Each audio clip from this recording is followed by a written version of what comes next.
Mental health, the good and the bad. Hello, my name is Ambria Otto. Today I want to talk to you about the topic of mental health. I'm here to educate you on what mental health is. The world likes to put a negative stigma on this topic.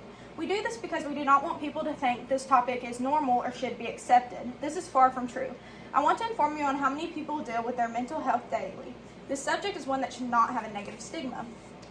People will be able to deal with their mental health better when it is more widely accepted on what it is, which is normal. This topic is important because every single person deals with mental health daily in one form or another. Did you know that suicide accounts for over 800,000 deaths worldwide per year?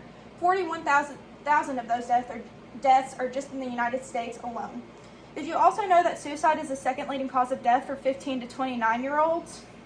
This is according to USC Suzanne Dorwick Peck.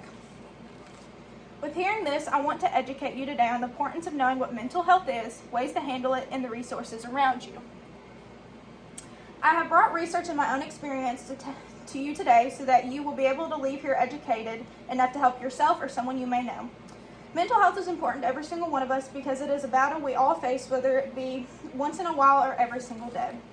Today I'm going to teach you the definition of mental health and what it means. I will also inform you on ways to manage your mental health daily. Lastly, I will provide a few resources you can use for yourself or someone you may know when you feel you can't handle your mental self on your own. It is now time to understand what mental health is. What is mental health? According to the dictionary, mental health is a person's condition with regard to their psychological and emotional well-being. Your mental health can be positive or negative. In other terms, your mental health determines how you live your life. Many people end up being diagnosed with mental illnesses that affect their day-to-day lives. According to mentalhealth.org, research from 2017 shows that 792 million people globally live with a mental illness. This is according to Daytani, Ritchie, and Roser et al. 2018. It is important to understand that mental health is our emotional, psychological, and social well-being. With that being said, many people end up with mental illnesses that end up taking over their lives. According to the National Institute of Mental Health in 2019, about 44% out of 51.5 million adults with a mental health disorder receive some form of mental health. The graph pictured here on this slide shows the different ethnicities, sexes, and ages who received mental health help. This graph also shows that more women than men sought out help for their mental illnesses.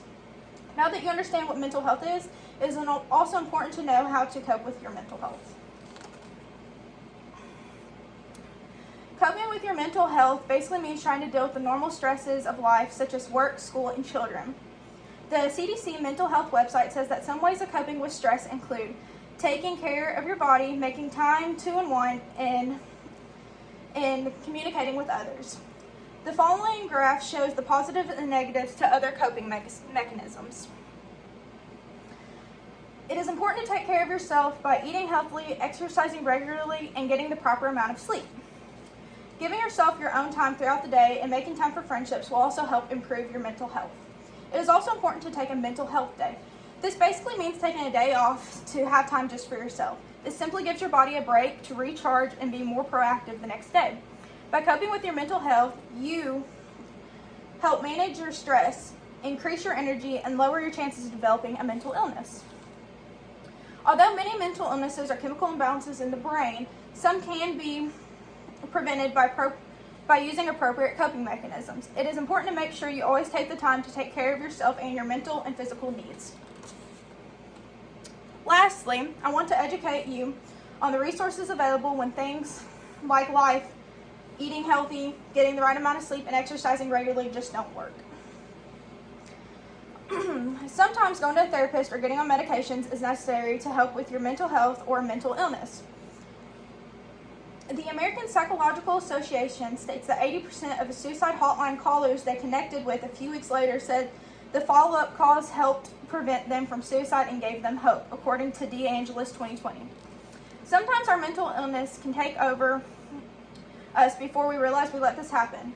There are many resources out there to help us when times like these happen. Some of these resources include the National Hotline, the National Domestic Violence, the National Suicide Hotline, and the Rape, Abuse, and Incest National Hotline. The people over these hotlines have designed them to help you or someone you may know when you do not know exactly what to do or you just need someone to talk to. The image on this slide right here shows the different hotlines and their phone numbers. There are always some sources available and people who want to help you. With all the talk of mental health, I want to tell you my own story so you know you're not alone. I was diagnosed with depression around the age of 12. I was finishing up middle school and struggling more than anyone realized.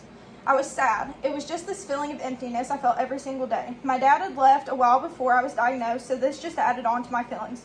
I did not feel that I was worth much or that people loved me. I could listen to people tell me every day how amazing or loved I was, but I didn't feel like it was true. I felt hopeless. I hated going to school and I just wanted to lay in bed in my own pity. I had a few times when I thought I was better off dead, and that's a hard sentence to say. I think the only reason I didn't take my life was because of the pain I knew it would bring my family and the fact I was too scared to actually go through with it. It took me over 4 years to finally accept that I could do this. I had to keep going. They say when you hit rock bottom, the only way left is up. I had hit my rock bottom, and I eventually learned that it was time to start making my life what I wanted it to be.